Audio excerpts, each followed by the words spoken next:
தமிழ்நாட்டின் திருச்சியிலிருந்து மேற்கு வங்க மாநிலம் நியூ ஜல்பைகுரி வரையில் புதிய அமிர்த பாரத் ரயில் கடந்த 19ஆம் தேதி பிரதமர் மோடியால் துவக்கி வைக்கப்பட்டுள்ளது.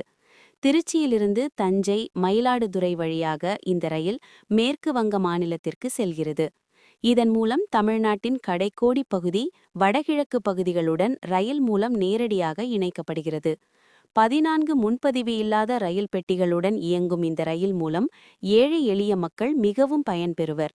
இன்று முதல் சேவையை துவங்கிய ரயில் மயிலாடுதுறைக்கு வருகை புரிந்தது. இதனைத் தொடர்ந்து மயிலாடுதுறை ரயில் பயணிகள் சங்கம் சார்பில் ரயிலுக்கு சிறப்பு வரவேற்பு அளிக்கப்பட்டது. ரயில் லோகோ பைலட் மற்றும் ரயில் பயணிகளுக்கு மயிலாடுதுறை ரயில் பயணிகள் சங்கம் சார்பில் இனிப்புகள் வழங்கி மகிழ்ச்சியை பரிமாறிக்கொண்டனர். இதேபோல் திருநள்ளாறு வழியாக பயணிகள் ரயில் சேவையை துவக்க வேண்டும் என்று அப்போது அவர்கள் கோரிக்கை விடுத்தனர்.